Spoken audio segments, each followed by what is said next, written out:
5 ጊዜ ማርያም ታማልዳለች ይበል። ሶስተኛ ቅጣት ልበል ሶስተኛው መርጫለሁ። ሶስቴ ማርያም ታማልዳለች በል ነው። እሺ ይላል። ማርያም አታማልድም። ሮሜ 8:34 የሞተው ይልቁንም ከሙታን የተነሳው በእግዚአብሔርም ቀኝ ያለው ስለኛም የሚማልደው ክርስቶስ ኢየሱስ ነው። አማላጅ ኢየሱስ ክርስቶስ ነው። አንድ ሌላ ሁለተኛ ማርያም አታማልድም። እሺ አንደኛ ጢሞቴዎስ 2:5 አንድ እግዚአብሔር አለና በእግዚአብሔርና በሰው መካከለኛ የሆነው አንድ አለና እርሱም ሰው የሆነው ክርስቶስ ኢየሱስ ነው ይላል። ሁለት ሶስተኛ ማርያም አታማልድም። እነርሱ እንዳይኖሩ ሞት ስለከለከላቸው ይላል። ግን ኢየሱስ ክርስቶስ የማይጠፋ ሊቀ ክህነት አለው። የማይጠፋ እነሱ እንዳይኖሩ ሞት ከልክሏቸዋል። ዕብራውያን 7:25 ላይ ሄደ ማንበብ ትችላለህ። ስለ እነርሱ ሊያማልድ ዘወትር በሕይወት ይኖራልና ይላል። አማላጅ ኢየሱስ ክርስቶስ መጽሐፍ የሚለው ነው። መጽሐፍ ቅዱሳችን የሚለው ነው። አማላጅም መካከለኛም ኢየሱስ ክርስቶስ ብቻ ነው። ሌላ አማላጅ ሊያድነን የሚችል የለም። ምክንያቱም ሰውና በእግዚአብሔር መካከል ለመግባት አንድ ሰው ንጹህ መሆን አለበት። ገባ አይደል? አሁን የኔ ደም ቢፈስልህ እኔ ብገረፍልህ ሊያነጻ አይችልም። የኔ ደም ራሱ ንጹህ አይደለም። ሁሉ ኃጢአትን ሰርተዋል የእግዚአብሔርም ክብር ጎድሏቸዋል ስለሚል የኔ ደም ንጹህ አይደለም ብገረፍ። አሁን አንድ ሰው ቢገረፍ ንጹህ አይደለም። እንዲሁ ቢገረፍ ራሱ ትክክል ነው። እንዲሁ ራሱ የቁጣ ልጆች ስለሆነ ሌላ የሚያድነኝ ካለ ለምን መጣ? ሌላ ሰው ካስፈለገ ለምን መጣ? ለምን? ሌላ ሰው ስለሌለ ንጹህ ስላልተገኘ ሁሉ ኃጢአትን ሰርተዋል ይላል መጽሐፍ። የኔ ደም ቢፈስልህ የኔንም ኃጢአት ጨምረህ ነው የምትወስደው። ልንገርህ እኔ ደሜን ባፈስልህ ቆሻሻ ደም ነው። ቅዱስ ሲናገር የልጁ የኢየሱስ ክርስቶስ ደም ከኃጢአት ሁሉ ያነጻል ይላል። ሊያነጻ የሚችለው ደም የኢየሱስ ክርስቶስ ብቻ ነው። ሊያማልድ ሊያስታርቅ የሚችለው መጽሐፍ ቅዱስ አስታረቀን የሚለው ኢየሱስ ክርስቶስ ነው።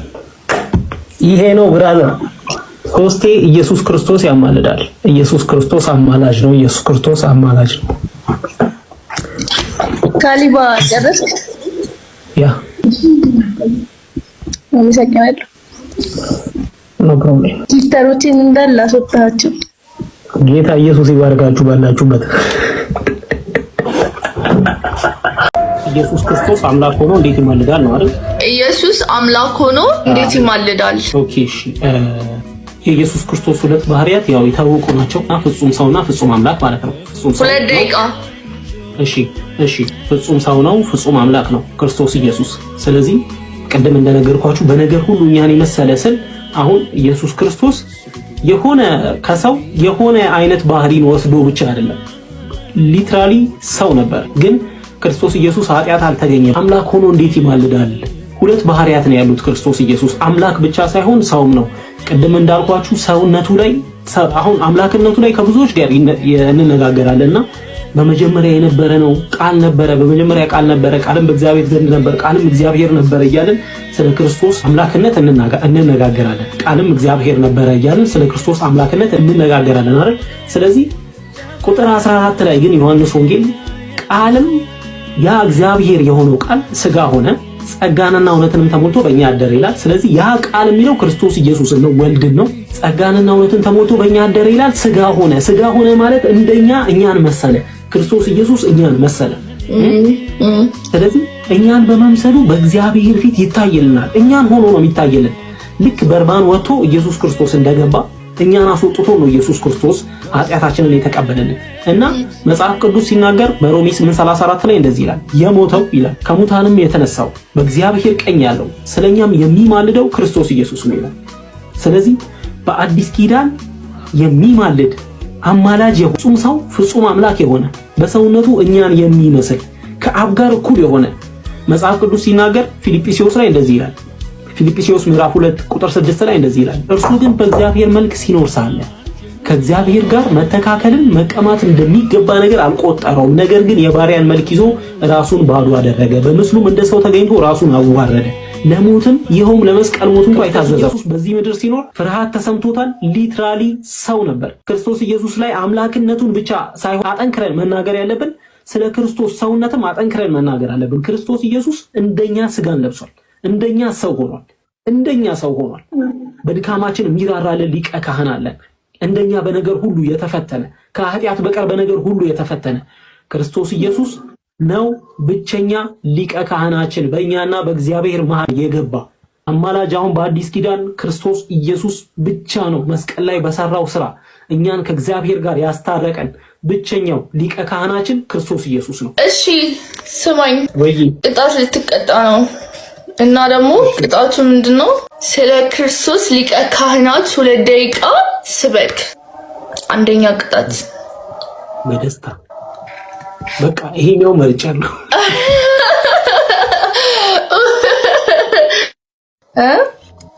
ሁለተኛ ለስማ አንዱ ውሃ ውስጥ ጨው ታደርግና ትበጠብጣለህ። ብዙ ጨው አድርገህ ከዛ እሱን ትጠጣዋለህ። ማሪ ትጠጣዋለህ። ስለ ክርስቶስ ሊቀ ክህነት ነው ትሰብካለህ። ኦፍ ኮርስ። ስለዚህ እሺ ሁላችንም እንደምናውቀው በብሉይ ኪዳን ሊቀ ካህናት ነበሩ።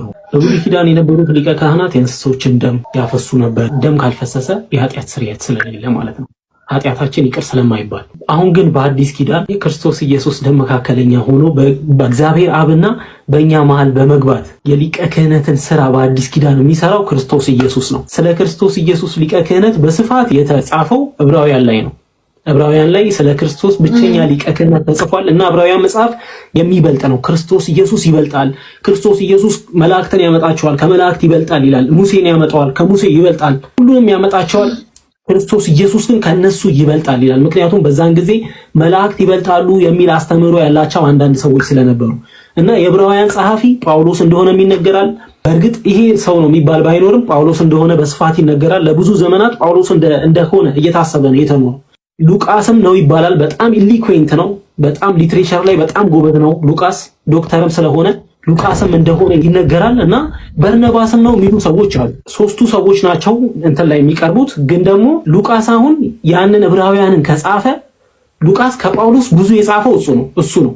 ሉቃስ ባይጽፈው እንኳን ዕብራውያንን ሉቃስ ባይጽፈው እንኳን ጳውሎስ ካልጻፈው ብዙ በመጻፍ ሉቃስ ነው የሚበልጠው። ሐዋርያት ሥራን እና የሉቃስ ወንጌልን በብዛት ነው፣ በመጽሐፍ ብዛት ሳይሆን በብዛት ቦታ በመያዝ ሉቃስ ነው ይበልጠው፣ ዕብራውያንን ጳውሎስ ካልጻፈ ማለት ነው። ግን ጳውሎስ ዕብራውያንን ከጻፈ በጽሁፍ ብዛት ጳውሎስ ነው ይበልጠውና ዕብራውያን ላይ ነው ስለ ክርስቶስ ሊቃቸው። ያ ወደ ሊቀ ክህነቱ ስመለስ ዕብራውያን ላይ ነው ስለ ክርስቶስ ኢየሱስ ሊቀ ክህነት በጣም በስፋት የተጻፈው። ንጹህ የሆነ ደም ፈሶልናል። አሁን ከእግዚአብሔር ጋር ታርቀናል። በክርስቶስ ኢየሱስ ከእግዚአብሔር ጋር ታርቀናል። እሱም በክርስቶስ ኢየሱስ ደም ነው ስለኛ ይማልደናል። ስለኛ የሚማልደው ብቸኛው አሁን ያለው ሁሉ ጊዜም በህይወት የሚኖረው ዕብራውያን 7:25 ላይ እንደዚህ ይላል፣ ስለነሱ ያማልድ ዘወትር በህይወት ይኖራል ይላል እና ብቸኛ የአዲስ ኪዳን ሊቀ ካህናት አሁን ክርስቶስ ኢየሱስ ነው። ስለነሱ ያማልድ ዘወትር በህይወት ይኖራል ይላል። በእርሱም ወደ እግዚአብሔር የሚመጡትን ፈጽሞ ሊያድናቸው ይችላል ይላል እና አሁን አንድ ሊቀ ካህን አለ በአዲስ ኪዳን፣ እርሱም ክርስቶስ ኢየሱስ ነው። ከእግዚአብሔር አብ ጋር ሊያስታርቀን ይችላል። ምክንያቱም ንጹህ ነው፣ እሱ ንጹህ ነው፣ ኃጢአት አልተገኘበትም። ከዚህ በፊት የነበሩት ሊቀ ካህናት፣ በብሉይ ኪዳን የነበሩት ሊቀ ካህናት ለራሳቸው መስዋዕትን ያቀርቡ ነበር። አሁን ግን ያለ ሊቀ ካህን ለራሱ መስዋዕት ማቅረብ ያላስፈለገው ፍጹም ሰው ፍጹም አምላክ የሆነው በፍጹም ሰውነቱ እኛን የሚመስል በድካማችን የሚራራልን፣ ደካሞች ሆነን ሳለን ያውቃል ድካማችንን፣ እንደኛ ስጋን ለብሷል። እኛ የሚሰማን ሁሉ ይሰማዋል። ክርስቶስ ኢየሱስ በዚህ ምድር ሲኖር ፍርሃት ተሰምቶታል። ሊትራሊ ሰው ነበር። ክርስቶስ ኢየሱስ ላይ አምላክነቱን ብቻ ሳይሆን አጠንክረን መናገር ያለብን ስለ ክርስቶስ ሰውነትም አጠንክረን መናገር አለብን። ክርስቶስ ኢየሱስ እንደኛ ስጋን ለብሷል፣ እንደኛ ሰው ሆኗል። በድካማችን የሚራራልን ሊቀ ካህን አለን። እንደኛ በነገር ሁሉ የተፈተነ፣ ከኃጢአት በቀር በነገር ሁሉ የተፈተነ ክርስቶስ ኢየሱስ ነው ብቸኛ ሊቀ ካህናችን፣ በእኛና በእግዚአብሔር መሃል የገባ የእኛን ኃጢአት የወሰደ፣ ቁጣችንን የወሰደ። እግዚአብሔር አሁን እኛን ሲያየን ኃጢአታችንን አይቶ ሊመታን የሚፈልግ አምላክ ሳይሆን ያለ ለምህረት የሚፈልገን፣ ምክንያቱም የክርስቶስ ኢየሱስ ደም መሃላችን ስላለ ማለት ነው። እና በክርስቶስ ኢየሱስ ደም ታርቀናል። አማላጅ አሁን በአዲስ ኪዳን ክርስቶስ ኢየሱስ ብቻ ነው። መስቀል ላይ በሰራው ስራ እኛን ከእግዚአብሔር ጋር ያስታረቀን ብቸኛው ሊቀ ካህናችን ክርስቶስ ኢየሱስ ነው።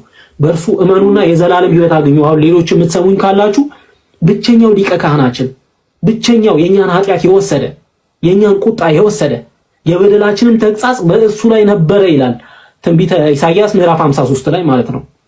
እና በክርስቶስ ኢየሱስ አማላጅነት አምናችሁ ሁሉም ኃጢአታችሁ ይወገድላችኋል፣ ይቅር ትባላላችሁ፣ በእግዚአብሔር ፊት ተቀባይነት ታገኛላችሁ።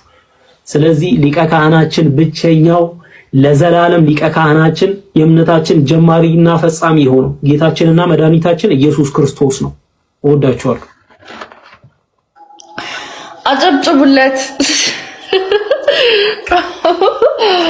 ጋይስ እሺ እንዴውን የኔ ገነት ከምገባ ሲኦል ብገባ ይሻለኛል። ኦርቶዶክስ ነው ትቀልዳለህ እንዴ አንተ? ሚካኤልን ትቼ ማርያምን ትቼ እኔ ገነት ከምገባ ሲኦል ነው የሚሻለኝ። አባት የኢየሱስ ክርስቶስ ደም ላይ ቀልድ ነው። ምክንያቱም ሌላ ነገር ሊደመር አይችልም። መላእክት ሊያድኑን አይችሉም። ከዘላለም ሞት ሊያድኑን አይችሉም። መጥቶ የሞተልን መልአክ የለም። የተሰቀለልን መልአክ የለም። የተሰቀለችልን ማርያም አይደለችም። የተሰቀለልን ክርስቶስ ኢየሱስ ብቻ ነው። እኛ ግን የተሰቀለውን ክርስቶስን እንሰብካለን አይደል? እኛ የምንሰብከው ክርስቶስ ኢየሱስን ብቻ ነው። የተሰቀለልን እሱ ነው። የእግዚአብሔር ልጅ የሆነው ኢየሱስ ክርስቶስ ብቻ ነው አንቺ ሊያድንሽ የሚችለው። በደሙ ላይ ይሄ ቀልድ ነው። እንድንም ባንድንም እንኳን እንተነኩኝ ኢየሱስ ክርስቶስ በሰራው ስራ ላይ ቀልድ ነው። ኢየሱስ ክርስቶስ እኛን ለማዳን ስለሆነ ወደዚህ ምድር የወረደው ስጋን የለበሰው እኛን ለማዳን ስለሆነ እነሱ ስለሚያማልዱ ቤዛ ስለሆነ አሁን ያዳን ገባ። መቤቴም አልቅሼ ስነግራት እሷ ማልቀሳ ለምናልኝ ነው እዚህ ያለሁትና እሷ የዓለም ቤዛ ናት። በዛ ላይ ደግሞ እግዚአብሔር ራሱ ለመላእክቶች ይሁን ለጻድቃኖች ድንግል ማርያም የዓለም ቤዛ ናት። አዎ እመብርሃን የዓለም ቤዛ ናት። ፍጡር የዓለም ቤዛ መሆን ይችላል። ፍጡር ቤዛ መሆን ይችላል። የዓለም ቤዛ መሆን የሚችለው ኢየሱስ ክርስቶስ ብቻ። ዓለምን ሁሉ በደሙ ያዳነው ኢየሱስ ክርስቶስ። መጽሐፍ ቅዱስ ሲናገር የልጁን የኢየሱስ ክርስቶስ ደም ከኃጢአት ሁሉ ያነጻል። ስለዚህ ከኃጢአታችን ሁሉ ሊያነጻን የሚችለው የኢየሱስ ክርስቶስ ደም። በዚህ ብቻ ነው መንግስተ ሰማያትን መውረስ የሚችለው። እንዲሁ ስለፈሰሰ ቀሎ ስለመጣ ሊቀልብን አይገባም። ስለ ኢየሱስ ክርስቶስ ሰምተሽ ታውቂያለሽ? ግን ኢየሱስ ክርስቶስ ማለት ኢየሱስ ክርስቶስ እሱ በከፈለው ደም የዘላለም ሕይወት እንደምናገኝ በቀራንዮ መስቀል ላይ ተሰቅሎ እንደሞተልን በሶስተኛው ቀን ከሙታን እንደተነሳ ልክ እንደሄደው ልክ እንደዚያው እንደሚመለስ ዘላለም ከእርሱ ጋር ልንኖር የምንችለው በእርሱ በኢየሱስ ክርስቶስ በማመን ብቻ ነው። ምክንያቱም መጽሐፍ ቅዱስ ሲናገር እንደዚህ ይላል፣ በእርሱ የሚያምን የዘላለም ሕይወት እንዲኖረው እንጂ እንዳይጠፋ እግዚአብሔር አንድያ ልጁን እስኪሰጥ ድረስ ዓለሙን እንዲሁ ወዷልና ይላል። እኛ የሚወደድ ነገር ኖሮ ሳይሆን እግዚአብሔር አምላክ ፍቅሩን ያሳየን አንድያ ልጁን በመስጠት አንድያ ልጁን መስዋዕት በማድረግ ነውና ያ ኢየሱስ ክርስቶስ ደግሞ መንገድ ነው። በእሱ በማመን ብቻ ሰው የዘላለም ሕይወትን ያገኛል። መጽሐፍ ቅዱስ ሲናገር ልጁ ያለው ሕይወት አለው ይላል። እግዚአብሔር ልጅ የሌለው ግን ሕይወት የለውም። አስተውይ፣ አንቺን በኢየሱስ ክርስቶስ በማመን ብቻ የዘላለም ሕይወትን ልታገኝ ትችላለሽ። እኛ በስራችን ብንጸድቅ ኖሮ ኢየሱስ ክርስቶስ መጥቶ አይሰቀልልንም ነበር። አንችልም፣ እኛ ብንጸድቅ አንችልም። በስራችን ሊያጸድቅን አይችልም። ሁሉን እንደ ጉድፍ እቆጥራለሁ ያለውን ጳውሎስ ስለዚህ ነው። ሰው በስራው ሊጸድቅ አይችልም። በኢየሱስ ክርስቶስ በማመን ግን የዘላለም ሕይወትን ማግኘት ይቻላል። አስተውይ፣ ሮሜ ላይ ሲናገር ለማይሰራ ኃጢአተኛውን በሚያጸድቅ ለሚያምን ለእርሱ እምነቱ ጽድቅ ሆኖ ይቆጠርለታል ይላል። ስራ ምን ስራ ማለት ነው? ሪዛልት ነው። አሁን አንቺ ኢየሱስን ትከተያለሽ፣ ስትሰሪ አይሻለሁ። ገባሽ? አሁን አንድ ሰው ዶክተር ሆኖ ሲመረቅ ሰው እንደዚህ አይቶ ይሄ ሰውዬ ዶክተር ነው አይደለም። አሁን አርጎ ስራውን ሲሰራ ስታዩ ዶክተር እንደሆነ ትረጃለሽ። ተመርቋል፣ ዶክተር ነው ይሄ ሰው። ግን ስራውን ሲሰራ ግን ማን እንደሆነ ተለየዋለሽ። ገባሽ? ስራ ልክ እንደዛ ነው።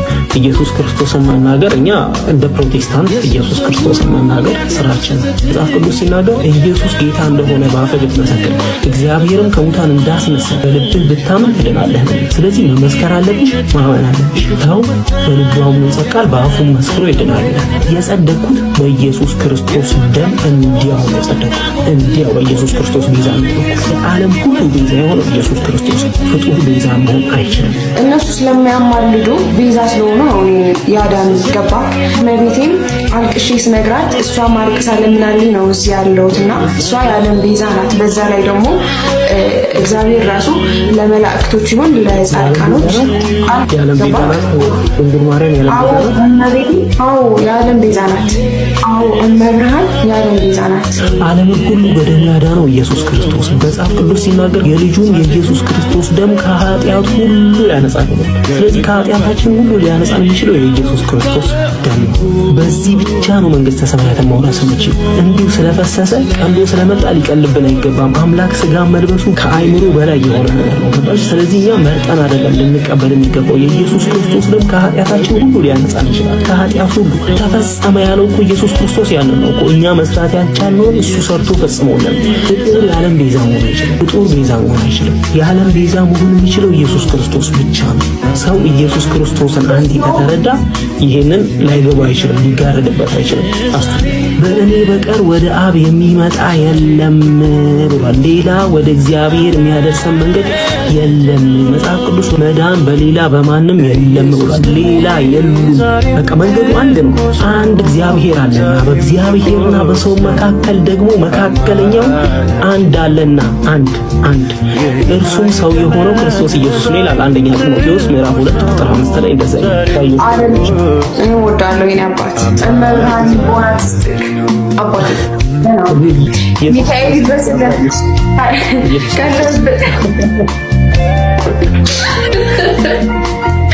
አላማች መንግስተ ሰማያትን መውረስ አትችይም ያለ ቤዛ ኢየሱስ ነው አዳኝ።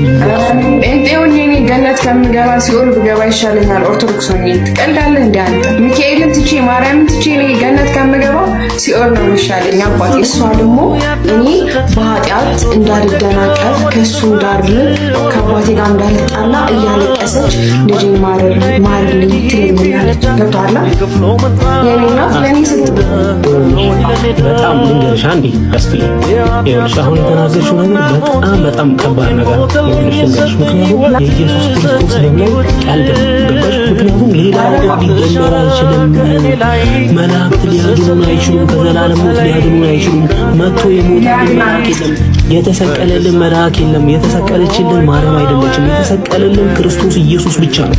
እኛ ግን አለ ጳውሎስ የተሰቀለውን ክርስቶስን እንሰብካለን ማለት እኛ የምንሰብከው ክርስቶስ ኢየሱስን ብቻ ነው። የተሰቀለልን እሱ ነው። መላእክት ልጅ የተባለ መጽሐፍ ቅዱስ ዕብራውያን ምዕራፍ 1 ላይ ሲናገር ከመላእክትስ ልጅ የተባለ ማን ነው ይላል። የእግዚአብሔር ልጅ የሆነው ኢየሱስ ክርስቶስ ብቻ ነው አንቺ ሊያድንሽ የሚችለው። በደሙ ላይ ይሄ ቀልድ ነው። ገባሽ አይደል? ምንድንም ባንድም እንኳንም ተወው ኢየሱስ ክርስቶስ በሰራው ስራ ላይ ቀልድ ነው። ኢየሱስ ክርስቶስ እኛን ለማዳን ስለሆነ በዚች ምድር የወረደው ስጋን የለበሰው እኛን ለማዳን ስለሆነ ገባሽ? እርሱ ግን ይላል መጽሐፍ ቅዱስ እርሱ ግን በእግዚአብሔር መልክ ሲኖር ሳለ ከእግዚአብሔር ጋር መተካከልን መቀማት እንደሚገባ ነገር አልቆጠረው። ነገር ግን የባሪያን መልክ ይዞ በሰው ምሳሌ ሆኖ ራሱን ባዶ አደረገ፣ በምስሉም እንደ ሰው ተገኝቶ ራሱን አዋረደ ይላል። በዚህም ምክንያት ደግሞ እግዚአብሔር ያለ ልክ ከፍ አደረገው፣ ከስም ሁሉ በላይ ስም ሰጠው። ይህም ስም በሰማይና በምድር ከምድርም በታች ያሉ ሁሉ በኢየሱስ ስም ይንበረከኩ ዘንድ ነው ይላል። መላስም ሁሉ ለእግዚአብሔር አብ ክብር ኢየሱስ ክርስቶስ ጌታ እንደሆነ ይመሰክር ዘንድ ነው ይላል። በሰማይም በምድርም ከምድርም በታች ልንበረከክለት የሚገባው አንድ ስም ነው። እርሱ ክርስቶስ ኢየሱስ የሚባለው ስም ነው። መጽሐፋችን የሚነግረን ይህንን ነው። የእግዚአብሔር መልክ እየነበረው ራሱን ባሪያ ያደረገልን ኢየሱስ ክርስቶስ ነው። መላእክት አንድም ክብራቸውን አልነኩልንም። ለኛ ሲሉ ክብራቸው ላይ የደረቡልን ነገር የለም። የተሰቀሉልን ነገር የለም። ስለኛ ድህነት ምንም ጣልቃ ገብነት የላቸው። መላእክትም ማርያምም ከፍጥረት አንድም ለኛ ድነት ያበረከተ የለም። ስለዚህ ሰው ሊድን የሚችለው በኢየሱስ ክርስቶስ በማመን ብቻ ነው። ጌታ ኢየሱስ ይድረስልሽ።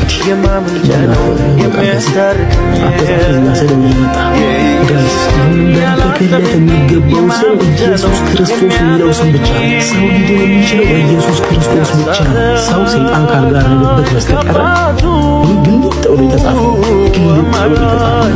ሰው ሊድን የሚችለው ብቸኛው መንገድ ኢየሱስ ክርስቶስ፣ ምንም አማራጭ የለውም። ለመላእክት ለእኛ ሲል የተሰቀለ የለም። ቁርጥህን ወቅ ብራዘር የለም።